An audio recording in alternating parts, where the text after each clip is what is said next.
6వ వచనంలో ప్రత్యేకంగా ముగ్గురు వ్యక్తుల గురించి రాయబడింది. అక్కడ అంటాడు, ఆయన యాజకులలో మోషే అహరోనులు ఉండిరి, ఆయన నామమును బట్టి ప్రార్థన చేయవారిలో సమూయేలు ఉండెను అని చెబుతూ చివరి 2 భాగాల్లో వారు యెహోవాకు మొరపెట్టగా ఆయన వారికి ఉత్తరం ఇచ్చెను. వారు యెహోవాకు మొరపెట్టగా ఆయన వారికి ఉత్తరం ఇచ్చెను. అక్కడ వారు అని దగ్గర ముగ్గురు గురించి మనం ధ్యానించలేము కానీ చూడలేము. కానీ మోషే అనేటువంటి ఒక వ్యక్తిని గురించి కొంత క్లుప్తంగా, చాలా క్లుప్తంగా చూద్దాం. మోషే యెహోవాకు మొరపెట్టగా ఆయన మోషేకు ఉత్తరం ఇచ్చెను. మనం ఎరుగుదుము, మోషే ఇశ్రాయేలు ప్రజలకు నాయకుడుగా ఉండి ఐగుప్తులో నుండి నడిపించినటువంటి నాయకుడు. ఇశ్రాయేలు ప్రజలందరినీ వారి యొక్క అవసరతలు, వారి అక్కరలు, వారి ప్రతి పరిస్థితిలో ఒక యజమానిగా, బాధ్యత గల వ్యక్తిగా ఉండి, నాయకుడుగా ఉండి మోషే నడిపిస్తూ ఉన్నాడు. ఈ దృష్టాంతాన్ని ఒకవేళ మనము మన వ్యక్తిగత జీవితంలో, మన కుటుంబ జీవితానికి అన్వయించుకున్నప్పుడు, మోషే కుటుంబ యజమానిగా లేదా కుటుంబ బాధ్యత గల వ్యక్తిగా ఉన్నప్పుడు ఇశ్రాయేలు ప్రజలందరూ మోషే యొక్క కుటుంబము.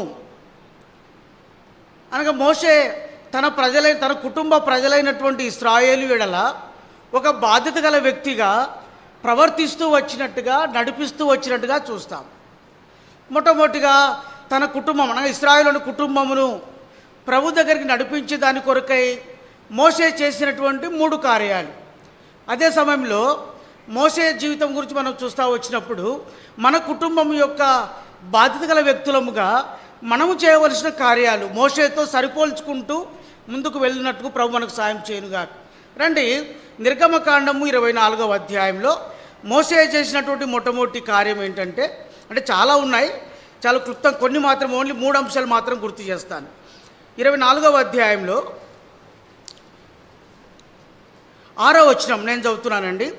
అప్పుడు మోషే వాడి రక్తంలో సగము తీసుకొని పల్లెములో పోసి ఆ రక్తములో సగము బలిపీఠం మీద ప్రోక్షించెను.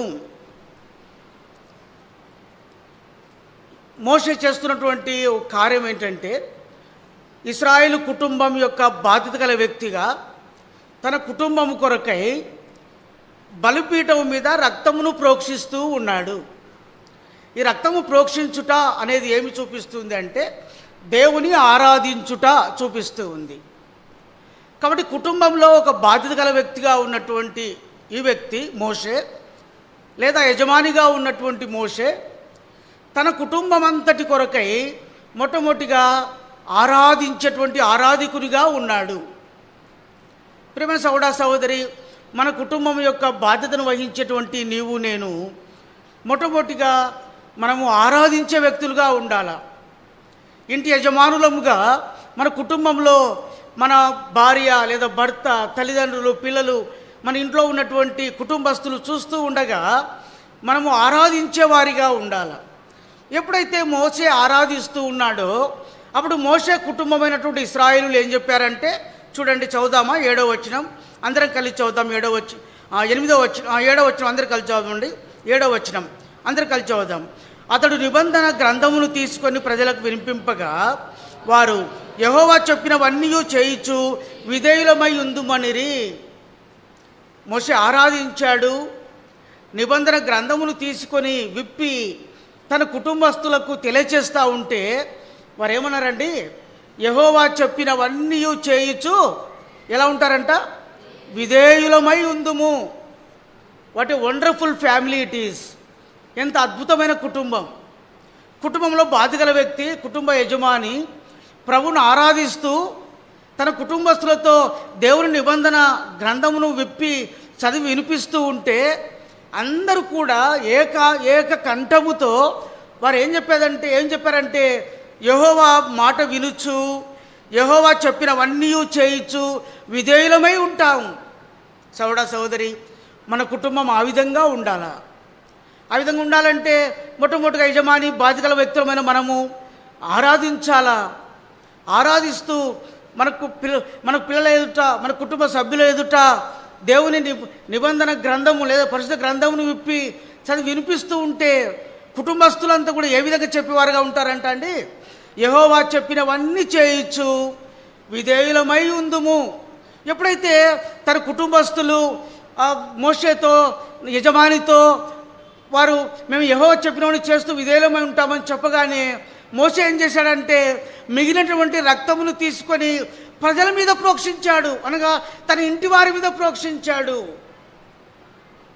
ఇది ఏమి చూపిస్తుందంటే కుటుంబ యజమానిగా మనం ఆరాధిస్తుంటే, నిబంధన గ్రంథము చదివి వినిపిస్తూ ఉంటే మన ఇంటి వారందరూ కూడా యెహోవా చెప్పినవన్నీ చేయొచ్చు విధేయులమై ఉంటామని చెప్పినప్పుడు మోషే ఇంటి వారందరిని బట్టి ఆరాధిస్తూ ఉన్నాడు.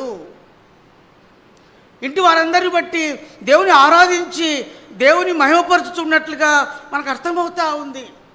కాబట్టి మొట్టమొదటిగా ప్రియమైన సహోదరి, మన కుటుంబంలో సమస్యలు, పరిస్థితులు ఎందుకు అంటే ఈ ఇశ్రాయేలు యొక్క కుటుంబము, ఇశ్రాయేలు కుటుంబం యొక్క యజమాని బాధ్యతల వ్యక్తి అయిన మోషే చేస్తూ ఉన్నట్లుగా మన కుటుంబము చేయటం లేదు అని అర్థమవుతుంది.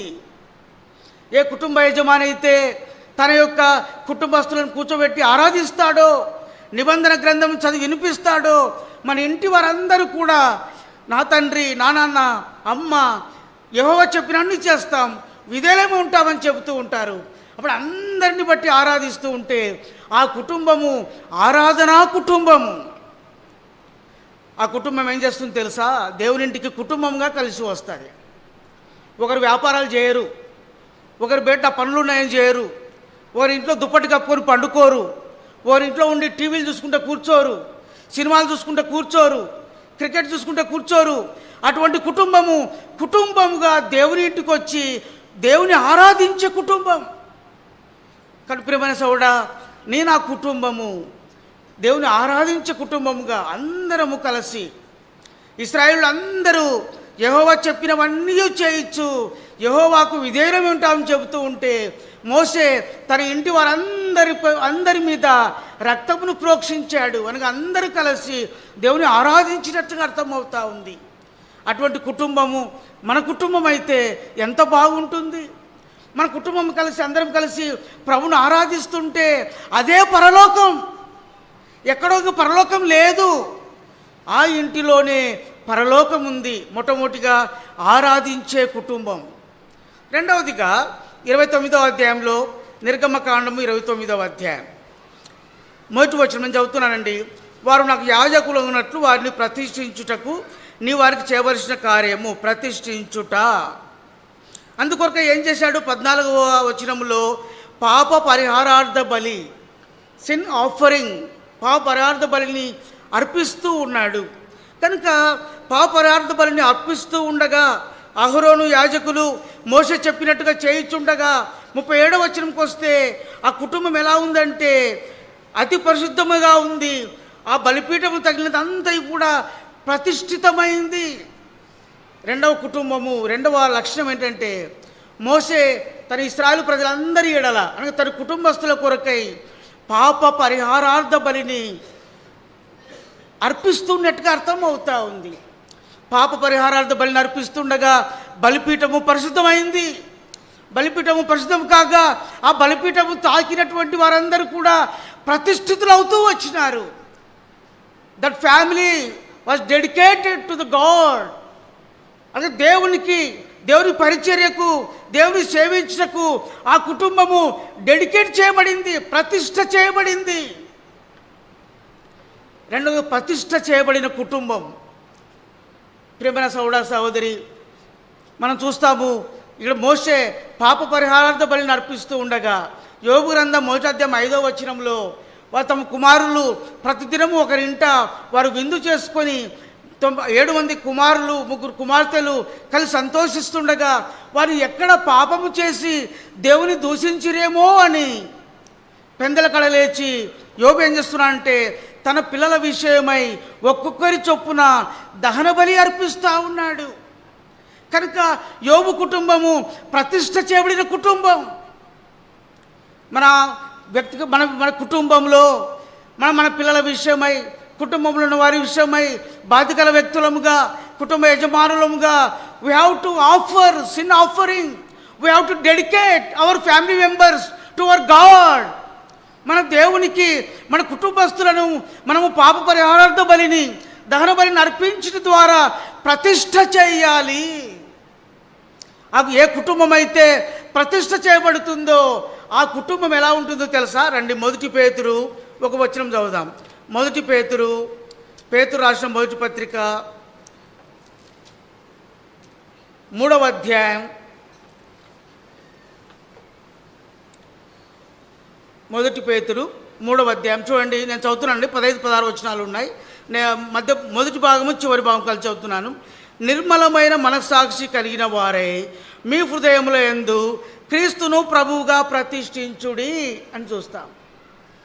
పేతురు రాసిన పత్రికలో నిర్మలమైన మనస్సాక్షి కలిగిన వారే, ఏ కుటుంబం అయితే తన కుటుంబం దేవుని కొరకు ప్రతిష్ఠ చేయబడుతుందో వారి యొక్క హృదయం ఎలాంటిదంట అండి? నిర్మలమైన మనస్సాక్షి. ఏ కుటుంబంలో ఏ కుటుంబస్తులు వారు నిర్మలమైన మనస్సాక్షి కలిగి ఉంటారో వారిలో మనస్పర్ధలు ఉండవు, ఈర్ష్య ద్వేషములు ఉండవు, కలహములు ఉండవు. అయ్యో నాన్న అక్కకి ఎక్కువ ఇచ్చావు, తమ్మునికి తక్కువ ఇచ్చావు, నాకేమో ఏమి ఇవ్వలేదనేటువంటి తారతమ్యాలు ఉండవు ఆ కుటుంబంలో.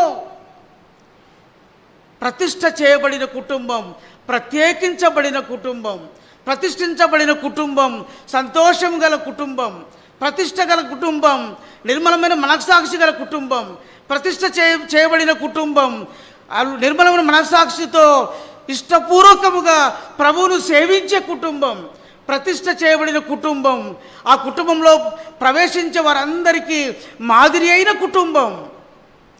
ఇశ్రాయేలు ప్రజలను మోసే ప్రతిష్ఠిస్తున్నట్టుగా చూస్తూ ఉన్నాం. రెండవదిగా మన కుటుంబం దేవుని కొరకై ప్రతిష్ఠ చేయబడాల. మొట్టమొదటి కుటుంబ యజమానులంగా ఆరాధన కలిగి ఉండాలా. రెండవదిగా మనము వ్యక్తిగతంగా మన కుటుంబస్తులందరము కలిసి ప్రభువుని కొరకై ప్రతిష్ఠ చేయబడిన కుటుంబంగా ఉండాలా. మూడవదిగా చూస్తాం చూడండి, నిర్గమకాండము 40వ అధ్యాయం. నిర్గమకాండము 40వ అధ్యాయం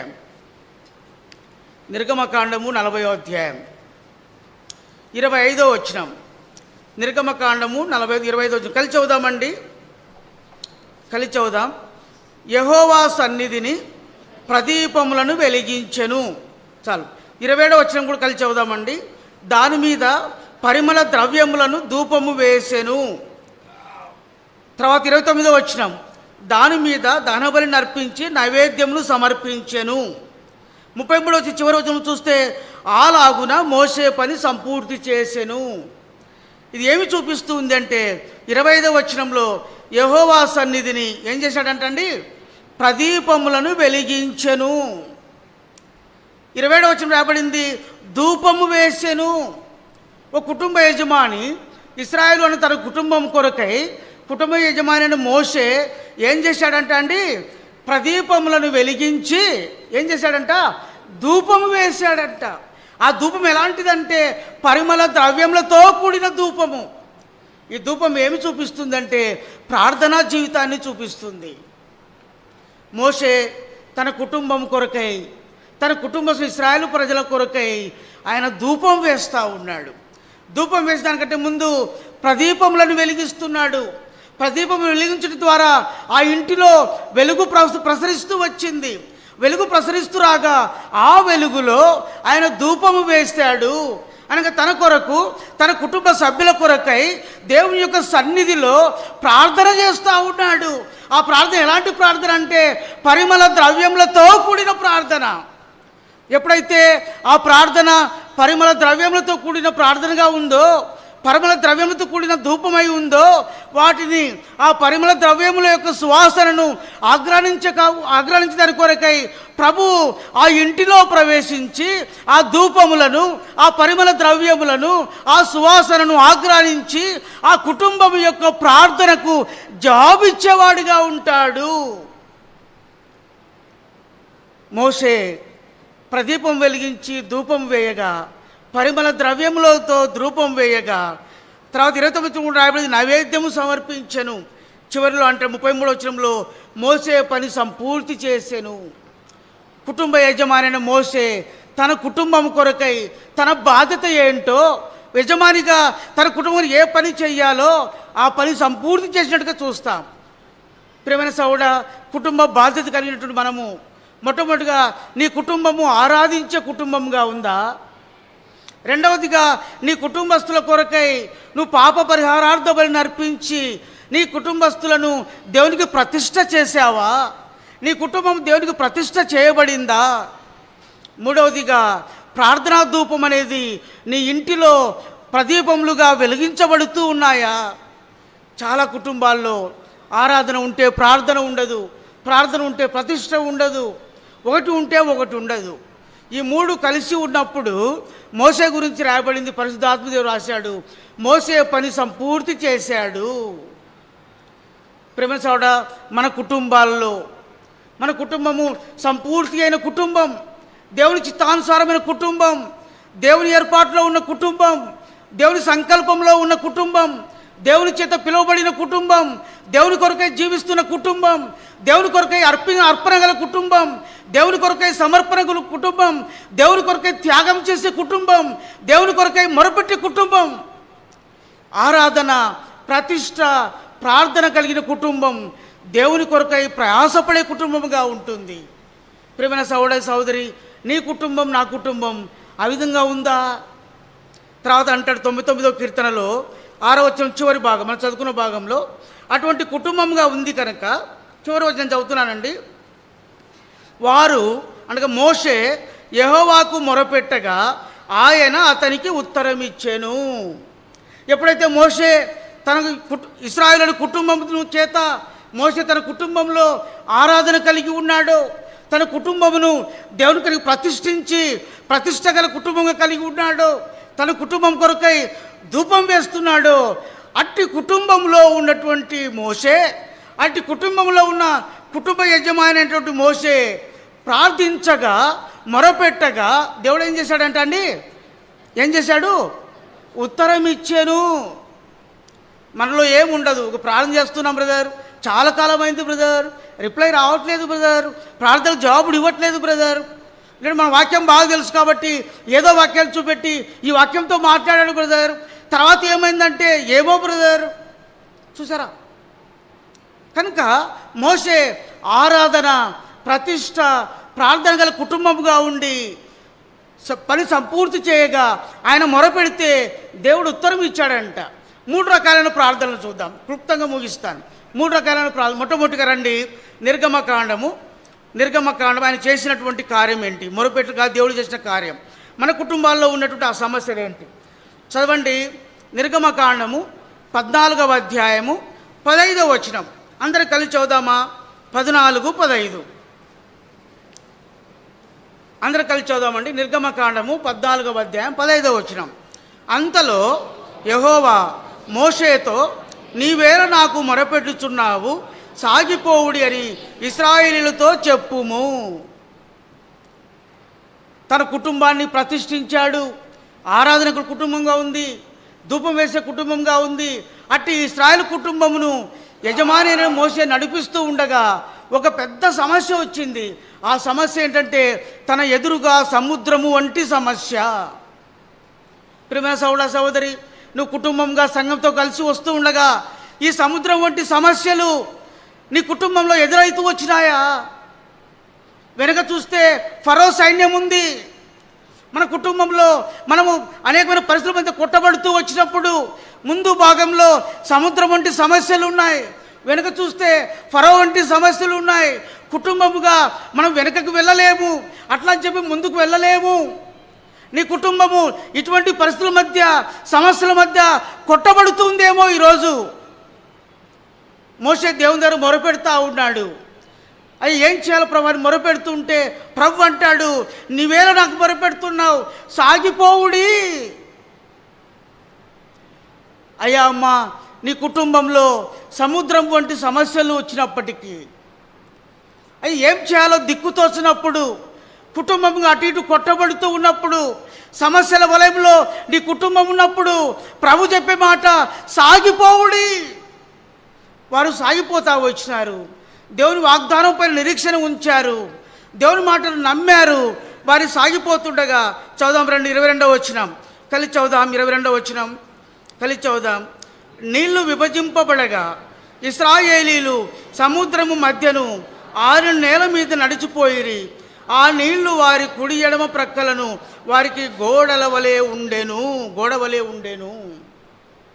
ఎప్పుడైతే ఆ కుటుంబము అనగా ఇశ్రాయేలు కుటుంబం దేవుని మాట మీద విశ్వాసం ఉంచి నమ్మిక ఉంచి సముద్రం వంటి సమస్య ఎదురైనప్పటికీ ఆ సమస్యలలో నుండి ఆ సముద్రంలో నుండి సాగిపోటు కొరకై ముందుకు వెళ్తా వచ్చినప్పుడు దేవుడు సముద్రమును పాయలుగా చేసినట్టుగా చూస్తాం.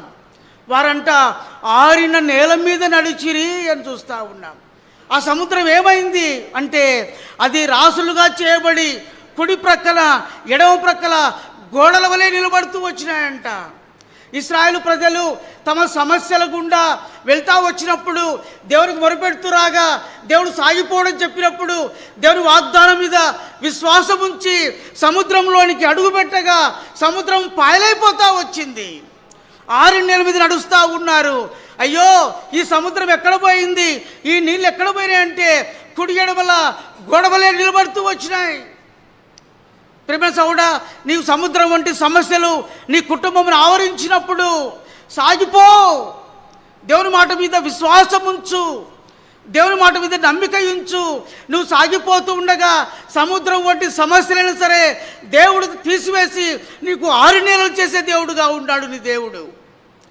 అవి ఎట్లా ఉన్నాయంట, ఒకసారి సైడ్కు చూసుకుంటే నాకున్న సమస్యలు, నా కుటుంబం అనుకున్న సమస్యలు కుడి ఎడమల చూస్తే గొడవలే నిలబడుతూ వచ్చినాయి, రాసుల వల్ల నిలబడుతూ వచ్చినాయి.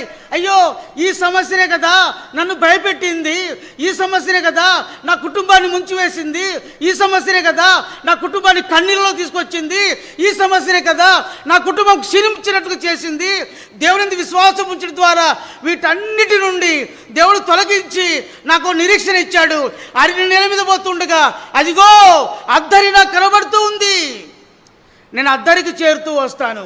అద్దరి చేరిన తర్వాత 10వ మొదటి వచనం రాయబడింది, అప్పుడు మోషేయు ఇశ్రాయేలీయులను యెహోవాను గురించి కీర్తన పాడిరి, యెహోవాను గురించి గానము చేసిరి.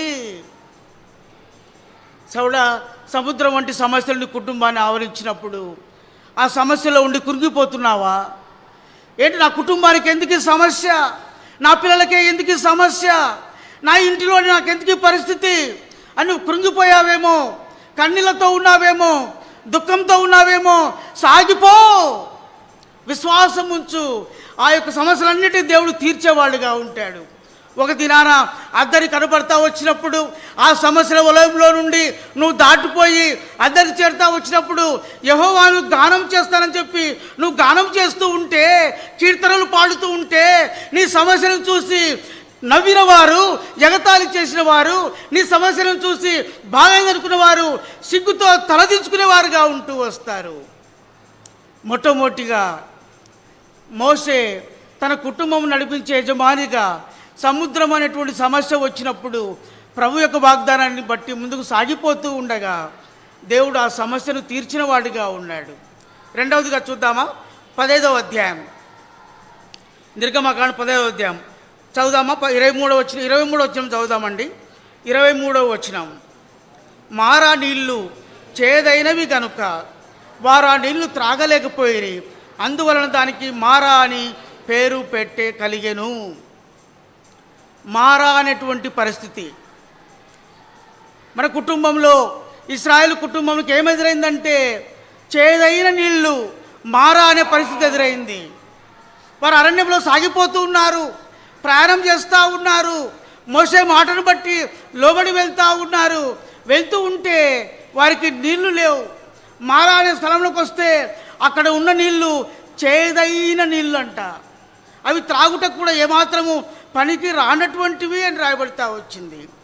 అటువంటి పరిస్థితుల్లో 25వ వచనం అని కలిసి చదువుదామండి. 25వ వచనం, అతడు యెహోవాకు మొరపెట్టెను, అంతటా యెహోవా అతనికి ఒక చెట్టును చూపెను, అది ఆ నీళ్ళలో వేసిన తర్వాత నీళ్లు మధురములాయెను. రెండవదిగా ప్రేమైన సహోదరి, నీ కుటుంబంలో మారా వంటి చేదైన అనుభవం ఉందా? మారా వంటి చేదైన అనుభవం బట్టి నీ పిల్లలను బట్టి, నీ భార్యను బట్టి, నీ భర్తను బట్టి ఈ మారాని చేదైనటువంటి అనుభవంలో నువ్వు వెళ్తున్నావేమో. త్రాగుటకు నీళ్లు లేక ఆ కుటుంబం ఎంత అల్లాడిపోయిందో, ఇశ్రాయేలు ప్రజలు నీళ్లు లేక ఎంతగా విలవిల్లాడిపోయారో అరణ్యంలో చెప్పలేం. అందరూ బట్టి వారు సరిగారు. మన కుటుంబంలో ఉన్నటువంటి మారా వంటి చేదైన అనుభవం నీ కుటుంబంలో ఉందా? నీ భర్తను బట్టి, నీ భార్యను బట్టి, నీ పిల్లలను బట్టి, నీ అమ్మ నాన్నను బట్టి, నీ అత్తమామలను బట్టి చేదైనటువంటి అనుభవం గుండా నీ కుటుంబం వెళ్తూ ఉందేమో. ఈ మారా అనే చేదైన స్థలము ఎంత భయంకరంగా ఉంటుందంటే, ఇశ్రాయేలు ప్రజలకేమో నీళ్లు కావాలా, దప్పిగేస్తూ ఉంది, దాహం అవుతూ ఉంది, తాగుదామంటే నీళ్ళు చేదుగా ఉన్నాయి, తాగడానికి రావట్లేదు, ఏం చేయాలో అర్థం కాని పరిస్థితి. దాదాపు 25 లక్షల మంది కాల్బలం ఉన్నారు. ఏ విధంగా ముందుకు వెళ్ళాలా? నీళ్లు కావాలా, నీళ్ళు లేకపోతే చచ్చిపోతాం అని వారు సనుగుతూ ఉన్నారు. సనుగుట న్యాయమే. అట్లా మన కుటుంబంలో నీ పిల్లలు నాకు అది కావాలి ఇది కావాలి అడుగుతుంటే ఇవ్వలేనటువంటి చేదైన పరిస్థితి నువ్వు వెళ్తున్నావేమో.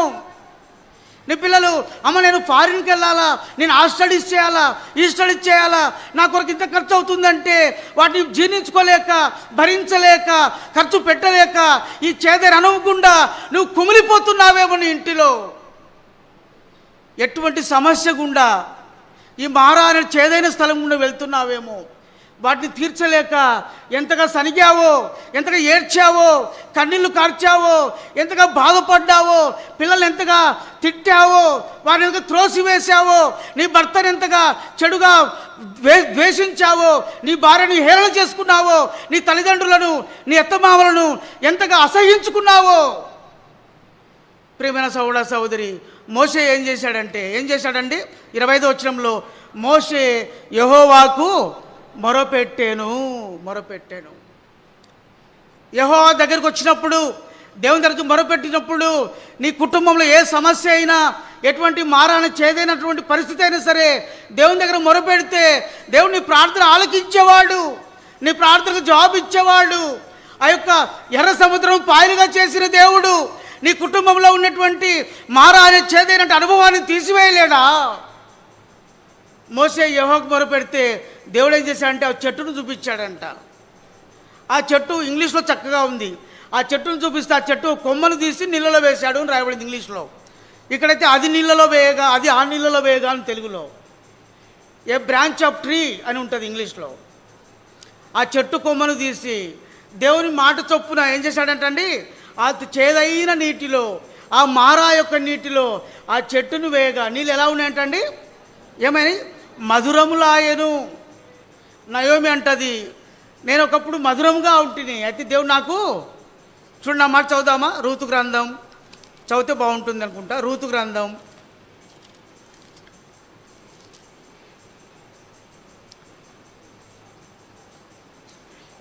1వ అధ్యాయం. రూతు గ్రంథం 1వ అధ్యాయం చదువుదామా? 21 వచనాలు, 20-21 వచనాలు కలిసి చదువుదామండి. ఆమె, సర్వశక్తుడు నాకు చాలా దుఃఖము కలగజేశాను గనుక నన్ను నయోమి అనక మారా అనుడి. నేను సమృద్ధి కాలదానై వెళితిని, యెహోవా నన్ను రిక్తురాలుగా తిరిగి రాజేశాను. మీరు నన్ను నయోమి అని పిలవనేలా. యెహోవా నా మీద విరుద్ధంగా సాక్ష్యం పలికెను, సర్వశక్తుడు నన్ను బాధపరిచినని వారితో చెప్పాను. నన్ను నయోమి అనక ఏమనాలంటండి, మారా అనండి. ఆమె అంటది, ఆమె దృష్టిలో ఏముందంటే నేను సమృద్ధి గల దాననే వెళితిని. మనం ఎరుగుదుము, వారు బెత్లెహేం నుంచి మోయాబుకి ఎందుకు వెళ్ళారండి? బెత్లెహేంలో కరువు వచ్చింది కాబట్టి వెళ్ళారు. కాబట్టి ఈమె అనుకుంటుంది నేను సమృద్ధి గల దానే వెళ్ళాను అనుకుంటుంది, కానీ కరువులో బెత్లెహేం నుంచి మోయాబుకు వెళ్ళగా మోయాబులో భర్త చనిపోయాడు, 2 కుమారులు చనిపోయారు, ఓ కోడలు వదిలిపెట్టేసింది. రూతు మాత్రమే, అత నీ దేవుడే నా దేవుడు, నీ జనమే నా జనము, నీవు మరణమగు చోటనే నేను మరణమవుతానని చెప్పేసి తన అతను వెంబడిస్తూ వచ్చింది. కనుక ఒక మోయాబురాలైనటువంటి స్త్రీ యూదులలోకి తీసుకురాబడింది. రాహాబును చూస్తే ఒక అన్యురాలైన స్త్రీ, యూదురాలైన స్త్రీ ఆ యొక్క అన్యులోనికి అన్ని జనాంగం క్షమించండి ఎస్తేర్ అనేటువంటి ఒక స్త్రీ, యూదురాలైనటువంటి ఒక స్త్రీ అన్ని దేశానికి తీసుకురాబడింది. అన్ని రాజుకు భార్యగా చేయబడతా వచ్చింది. నా అంశం ఏంటంటే మారా వంటి చేదైన అనుభవం ప్రియమైన సహోదర సహోదరి నీ కుటుంబంలో ఉందేమో. కనుక నీ కుటుంబము ఈ పరిస్థితిని బట్టి నాకే ఎందుకు ఈ పరిస్థితులు, నేనే ఎందుకు చేదైన జీవితంలో ఉండాలని నువ్వు బాధపడుతున్నావేమో. అక్కడ మోషే ఏం చేశాడు, యెహోవాకు మొరపెట్టగా ఓ చెట్టును చూపించాడంట. అనగా దేవునికి మొరపెట్టినప్పుడు దేవునికి ఒక మార్గం చూపిస్తాడు. ఆ యొక్క చేదైన జీవితంలో నుండి మధురమైన జీవితంలో మార్చబడినట్లుగా దేవుడు నీకు మార్గ నిర్దేశం చేస్తాడు. నువ్వు ఏం చేయాలో చెప్తాడు. దేవుడు చెప్పినట్టుగా నువ్వు చేస్తే మారా నుండి మధురమైనటువంటి జీవితముగా మన కుటుంబం మార్చబడుతూ ఉంది. ఇక్కడ చూస్తే మారా నీళ్ళు మధురమైనవిగా మార్చబడినట్టుగా చూస్తాం. మూడవదిగా చివరిగా చూద్దామా రండి, సంఖ్యాకాండము 14వ అధ్యాయం. సంఖ్యాకాండము 14వ అధ్యాయం. సంఖ్యాకాండము 14వ అధ్యాయం. సంఖ్యాకాండము 14వ అధ్యాయం మొదటి వచనం అందరూ కలిసి చదువుదామండి. అలా ఉంటే క్షమించండి, 11, 12 వచనాలు అందరూ కలిసి చదువుదామా. సంఖ్యాకాండము 14వ అధ్యాయం 11, 12 వచనాలు అందరూ కలిసి చదువుదామండి. యెహోవా, ఎన్నాళ్ళ వరకు ఈ ప్రజలు నన్ను అలక్ష్యము చేయుదురు? ఎన్నాళ్ళ వరకు నేను వారి మధ్యను చేసిన సూచక్రియలన్నిటి చూచి నన్ను నమ్మకయుందురు? నేను వారికి స్వాస్థ్యం ఇయ్యక తెగులు చేత వారిని హతం చేసి ఈ జనము కంటే మహాబలము గల గొప్ప జనమును నీ వల్ల పుట్టించుదని మోషేతో చెప్పగా. ఇశ్రాయేలు ప్రజలు వారు ప్రభువును అలక్ష్యం చేశారంట. దేవుణ్ణి వారు అలక్ష్యం చేస్తుంటే మోషేతో దేవుడు చెప్తా ఉండు, ఎన్నాళ్ళ వరకు ఈ ప్రజలు నన్ను అలక్ష్యం చేస్తూ ఉన్నారు, ఎన్నాళ్ళకు నేను వారి మధ్య సూచక్రియలు చేయాలా, ఎన్ని చేసిన వారు నమ్మకుండా ఉన్నారు. కనుక నేనేం చేస్తానంటే నా స్వాస్థ్యమును నీ ఇశ్రాయేలు ప్రజలకు ఇవ్వకుండా తెగులు చేత వారిని హతము చేస్తాను, మరొక జనమును నీ నుండి తీసుకుని వచ్చి వారిని గొప్ప జనముగా చేస్తాను అంటా ఉన్నాడు. అలక్ష్యము చేసినటువంటి కుటుంబం, దేవుని యొక్క సూచక్రియలను నిర్లక్ష్యము చేసిన కుటుంబం. ఈ కుటుంబం ఎట్లా ఉందంటే చూడండి, ఒక అంశం చూద్దాం. ఈ కుటుంబం ఎట్లా ఉండే నిర్గమకాండంలో మనం చదివినటువంటి ఇంతకుముందు 24వ అధ్యాయం. ఈ కుటుంబం ఎలా ఉంది మొట్టమొదటిగా చూడండి. 24వ అధ్యాయం, మోషే ఆరాధిస్తూ రాగా కుటుంబం అంతా కూడా ఏం చెప్పారండి, యెహోవా చెప్పినవన్నీ చేయొచ్చు, విధేయులమే ఉంటామని చెప్పారు. ఇప్పుడు ప్రజల మీద రక్తం ప్రోక్షించాడు, కుటుంబస్తులందరితో పాటు కలిసి ఆరాధించాడు. ఆరాధించిన తర్వాత 9వ వచనం చదువుదామా. 24:9 కుటుంబంగా ఆరాధించిన తర్వాత వారి యొక్క ఆత్మీయమైన స్థితి జ్ఞాపకం చేస్తున్నాను. 24వ అధ్యాయం 10వ వచనం కలిసి చదువుదామండి. 9వ వచనం కలిసి చదువుదాం. తర్వాత మోషే, అహరోను, నాదాబు, అబీహు ఇశ్రాయేలు పెద్దలలో 70 మంది ఎక్కిపోయి చాలండి. ఇక రాబడింది ఏంటంటే, ఎప్పుడైతే కుటుంబంగా ప్రభును ఆరాధించారో, లేదా కుటుంబంగా యెహోవా చెప్పినవన్నీ చేయొచ్చు, విధేయులమంటే ఉంటామని చెప్పారు. వారు చెప్పిన తర్వాత కుటుంబం మీద రక్త ప్రోక్షణ చేశాడు మోషే. అని కుటుంబంగా ప్రభును ఆరాధించారు. ఆరాధించిన తర్వాత వారు ఎక్కడికి ఎక్కిపోయారంట అండి, సీనాయి పర్వతం మీదకి ఎక్కిపోయారంట. అంటే ఉన్నత శిఖరంను ఎక్కారు, ఉన్నత స్థానములకు వెళ్ళింది ఆ కుటుంబం. ఇశ్రాయేలు కుటుంబము ఉన్నతమైన శిఖరంను ఎక్కి ఉన్నతమైనటువంటి అనుభవంలోనికి వెళ్ళారు. వెళ్ళిన తర్వాత ఏం చేశారు? 10వ వచనం మొదటి భాగం కలిసి చదువుదాం. 10వ వచనం మొదటి భాగం, ఇశ్రాయేలీయుల దేవుని చూచిరి. అంటే వారు చెప్పినవన్నీ చేయొచ్చు, విధేయులమై ఉంటామన్నప్పుడు మోషే కుటుంబంగా ఆరాధించాడు. కుటుంబంగా ఎప్పుడైతే ఆరాధించాడో ఆ కుటుంబము ఉన్నతమైన శిఖరం ఎక్కింది, అనగా ఉన్నతమైన అనుభవాన్ని కలిగి ఉంది. ఉన్నతమైన అనుభవం కలిగినటువంటి కుటుంబము దేవుని చూచింది. ఆ దేవుని చూచిన కుటుంబము ఇప్పుడు ఎట్లా ఉందంట అండి, దేవుడు అంటాడు సంఖ్యాకాండం 14వ అధ్యాయంలో, వారు ఎన్నాళ్ళ వరకు వారు అలక్ష్యం చేస్తూ ఉన్నారు, వారి మధ్య నేను సూచనలు ఎన్నాళ్ళ క్రియలు చేయాలా, వారిని నేను తెగులు చేత హతం చేస్తా అని చెప్తా ఉన్నాడు. అయితే కుటుంబ యజమాని తన స్వార్థం చూసుకోలే. అయ్యో నా పిల్లలు నాకు ఏమైతే పోయింది, నేను బాగుంటే చాలు, మందిరంలో నాకు స్థానం ఉంటే చాలు, మందిరంలో నాకు పరిచయం ఉంటే చాలు, నా భార్యకు లేకపోయినా నా పిల్లలకు లేకపోయినా వారు ఎట్లా ఉన్నా, వారు వ్యాపారంలో ఉన్నా, సినిమాలు చూస్తూ ఉన్నా, లేకుంటే క్రికెట్లు చూస్తాను, వాళ్ళు అక్కడ బయట ఉన్నా సరే నేను దేవుని మందిరంలో ఉండి హెచ్చించబడితే చాలు అని మోషే అనుకోలే. మోషే అనుకోకుండా ఏం చేస్తున్నాడంటే, ఇంటికి వెళ్ళిన తర్వాత 13, 14 వచనాల్లో, ప్రభువా నువ్వు వారిని ఐగుప్తుల నుంచి రప్పించావు కదా, నీ బలం చేత రప్పించావే, నువ్వు ఈ ప్రజల మధ్య ఉన్నావని ఐగుప్తులు చెబుతా ఉన్నారే, నువ్వు వారికి ముఖాముఖి కనబడినావే, మేఘం మీద వారిని మేఘం వారి మీద నిలుస్తుంది కదా, పగలు మేఘస్తంభంలోను రాత్రి అగ్ని స్తంభంలోను నువ్వు వారిని నడిపించావే, ఒక దెబ్బతో ఈ జనులను నాశనం చేసినాడలా ఐగుప్తులు ఏమంటారు, వారి దేవుడు ఏమయ్యాడని అంటారు కదా. నువ్వు దీర్ఘశాంతుడవే, నువ్వు కృపాతిశయం గల వాళ్ళవే, దోషమును అతిక్రమమును మీరు పరిహరించు వాళ్ళవే, అపరాధ నిరాశ ఎంచకుండా నువ్వు చెప్పిన మాట చొప్పున చేసేవాడవు కదా, నా ప్రభు యొక్క బలము గణపరచబడదా. అంటే మోషే దేవుడు చేసిన కార్యములను దేవునికే జ్ఞాపకం చేస్తూ ఉన్నాడు. అయ్యా, వ్యక్తిగతంగా నన్ను ఎట్లా రక్షించావో, నా కుటుంబస్తులైనటువంటి ఇశ్రాయేలీయులను ఐగుప్తు నుండి ఎలా తీసుకుని వచ్చావు, నీ బాహుబలం చేత నడిపించావే, మేఘముల చేత నువ్వు కనపడ్డావే, ఆ పగలు అగ్నిస్తంభంలోను రాత్రి పగలు మేఘస్తంభంలోను మరి రాత్రి అగ్నిస్తంభం నుండి నడిపిస్తూ వచ్చినావే, ఇది చూసినటువంటి ఐగుప్తీయులు ఇశ్రాయేలు దేవుడే దేవుడు అని చెప్పాడు కదా, ఇప్పుడు నీ నామం ఏమైపోవాలా. ప్రియమైన సోదరా, అనేక పర్యాయములు భార్య నచ్చకపోతే, భార్య మాటలు నచ్చకపోతే, భార్య క్రియలు నచ్చకపోతే నువ్వు వేరే ఉండు, నీకు విడాకులు ఇచ్చేస్తా అని చెప్తాం. భార్యను వదిలిపెట్టి ఒంటరిగా ఉంటాం, ఎన్ని సంవత్సరాలు ఒంటరిగా ఉంటాం. కానీ మోషే అట్లా చేయలా. మోషే అంటున్నాడు, దేవా నీ కార్యములు ఏమైపోయినాయి, నేను పెళ్లి నాడు చేసిన వాగ్దానం ఏమైపోయింది, నేను రెండు చేతుల మీద చేయి వేసి సంఘం ఎదుట, దేవదూతల ఎదుట, పరిశుద్ధుల ఎదుట, నీ ఎదుట నేను ప్రమాణం చేశానే, నా ప్రమాణం ఏమైపోయింది, నేను ప్రమాణం మర్చిపోయానా. భర్తను విడిచిపెడతారు చాలామంది భార్యలు, ఈగోయిజం, ప్రతిష్ట, నేను మాట పడను, నేను ఉద్యోగస్తురాలుని, నేను డబ్బు సంపాదిస్తున్నా, నా భర్త మాట వినను. ఎండి కుటుంబాలు ఈ దినాల్లో భార్య మాట వినక, భర్త మాట వినక, పిల్లల మాట వినక కుటుంబాలు చిన్నాభిన్నములు అవుతా ఉన్నాయి. నూతనంగా పెళ్ళైనటువంటి దంపతులారా జ్ఞాపకం ఉంచుకో, నీ అత్తమామలను బట్టి, తల్లిదండ్రులను బట్టి, నీ అక్క చెల్లెలను బట్టి, వదిన మర్దలను బట్టి నువ్వు మాట పట్టింపుతో కుటుంబం నుంచి వేరైపోతున్నావేమో. మోషే అలా చేయాలా. మోషే అలా, ప్రభువా నీ వాగ్దానం ఏమైందని చెప్పి అందరు అడిగితే నేను ఏం చెప్పాలా ప్రభువా, నువ్వు క్షమించేవాడవు కదా, నువ్వు దీర్ఘశాంతుడవు కదా, కనికరం గల వాడవు కదా.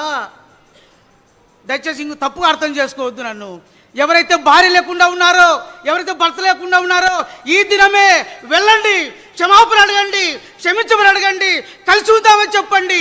ఆ కుటుంబంలో ఎంత సంతోషం ఉంటుందో, ఆ కుటుంబం కట్టబడితే ఎలాగా ఆనందం ఉంటుందో ఆ కుటుంబంలో. భర్త లేకుండా, భార్య లేకుండా ఎన్నాళ్ళు నువ్వు ఇబ్బంది పడతా ఉంటావు. కేవలం ఈగోయిజంను బట్టి, పేరు ప్రతిష్టతను బట్టి, నేను అనేటువంటి అహమును బట్టి నీ కుటుంబానికి దూరంగా ఉంటావా. ప్రియమైన సహోదర సహోదరి, అలాంటి వారు విశ్వాసులుగా ఉన్నారు ఈ దినాల్లో, అలాంటి వారు దేవుని ఆరాధిస్తూ ఉన్నారు. కుటుంబం సరిగా చేసుకోకపోతే, కుటుంబం కట్టుకోకపోతే నువ్వు సంఘాన్ని కడతావు. ఇక్కడ మోషే చెప్పే మాట ఏంటంటే, ప్రభువా నీ వాగ్దానం ఏమైంది ప్రభువా, నిన్ను చూసి నువ్వు విడిపిస్తురాగా ఐగుప్తులు చూశారే, నీ గొప్ప కార్యములు చూశారే, వారందరూ ఇంతేనా నీ దేవుడు అంటే నీకెంత అవమానం ప్రభువా. దయచేసి నా కుటుంబం కట్టవా, ఇశ్రాయేలు కుటుంబమైన నా కుటుంబాన్ని ప్రభు నిలబెట్టవా, మమ్మల్ని క్షమించవా, మా కుటుంబాన్ని కట్టి ప్రభు ఆత్మీయ కుటుంబంగా నిలబెట్టవా. మోషే తన కుటుంబం కొరకై కన్నీళ్లు విడుస్తూ ఉన్నాడు, ప్రార్థన చేస్తూ ఉన్నాడు. చూడండి దేవుడు ఏం చెప్పాడు. 20వ వచనం అందరు కలిసి చదువుదాం. 20వ వచనం 14-20 సంఖ్యాకాండం 14-20 ఏం చేశాడంట. యెహోవా నీ మాట చొప్పున నేను క్షమించి ఉన్నాను. ఎంత గొప్ప దేవుడు అండి. దేవుని గొప్ప కార్యములు చూసిన వారు అలక్ష్యం చేస్తూ ఉంటే, ఆయన సూచక్రియలను నిర్లక్ష్యం చేస్తూ ఉంటే, దేవుని కోపం రగులుకొని నేను తెగులు చేత హతం చేస్తానంటే, కుటుంబ యజమాని, కుటుంబ పెద్ద, కుటుంబ బాధికల వ్యక్తి దేవుని ఎదుట అడ్డం పడితే దేవుడు ఏమంటున్నాడండి, క్షమించి వేస్తున్నాను. నిన్ను క్షమించడా అమ్మా, నీ భర్త నిన్ను క్షమించడా, అయ్యా నీ భార్య నిన్ను క్షమించదా, అయ్యారంలారా నీ పిల్లలు నీకు క్షమించరా. ఎంతకాలం కుటుంబానికి దూరంగా ఉంటావు. మోషే చెప్పినట్టుగా వెళ్ళి నీ భార్యతో చెప్పు, మోషే చెప్పినట్టుగా వెళ్ళి నీ భర్తతో చెప్పు. ఎందుకు నాకు అర్థం కాదు, కానీ ఈ వాల్టెక్స్ అమ్ముతూ ఉంటారు బుక్ రూమ్లలో, అన్ని వాక్యాలు ఉంటాయి, పదాజ్ఞలు ఉంటాయి, కానీ పెళ్లినాడు చేసే ప్రమాణాలు మాత్రం ఎవరు తయారు చేయట్లే. ఎందుకో ఆ పెళ్లినాడు చేసే ప్రమాణం మన ఎదుట ఉంటే ఉదయం లేచినప్పుడు, పండుకున్నప్పుడు, బయటకు పోయేటప్పుడు, వచ్చేటప్పుడు ఆ ప్రమాణాలు జ్ఞాపకం వస్తుంటే మన కుటుంబం అంటే ఏంటో అర్థమవుతుంది. ఏమని వాగ్దానం చేశాం? కలిమిని అందును, లేమి అందును, దుఃఖమందు, కష్టమందు, ఆరోగ్యమందు, అనారోగ్యమందు నీకు తోడుగా ఉంటానని చెప్పలేదా? నీ చేయి పట్టుకుంటానని చెప్పలేదా? అది ఏమైంది నీ వాగ్దానం? అన్ని అబద్ధాలేనా? అబద్ధం సంఘం ఎదుట చెప్పి, దూతల ఎదుట చెప్పి, పరిశుద్ధుల ఎదుట చెప్పి, త్రియేక దేవుని ఎదుట అబద్ధం చెప్పి కుటుంబాన్ని కట్టుకొని ఇప్పుడు వేరే ఉంటావా? సోదరా సహోదరి, ముఖ్యంగా నూతనంగా పెళ్ళైన వారు చాలామంది పెళ్ళైన సంవత్సరానికే 2 సంవత్సరాలకే వేరైపోతున్నారు. అత్తమామలంటే కోడలకు పడదు. ఆయన డ్యూటీ పోయి రాగానే మనం వేరు కాపురం పెడదాం. అందుకైనా దేవుడిని పిలిచింది, అందుకైనా దేవుడిని కట్టింది, అందుకైనా దేవుడిని కుటుంబంగా చేసింది. ప్రియమైన సహోదరా, నీ భార్య మాటలు నచ్చకపోతే, నీ భార్య పరిస్థితి నచ్చకపోతే విడాకులు ఇస్తారని చెప్తా ఉంటావు, నువ్వు సపరేట్గా ఉండమని చెప్తావు. అందుకైనా నువ్వు ప్రమాణం చేసింది, అందుకైనా సంఘంలో పెళ్లి చేసుకుంది నువ్వు. What is your promise?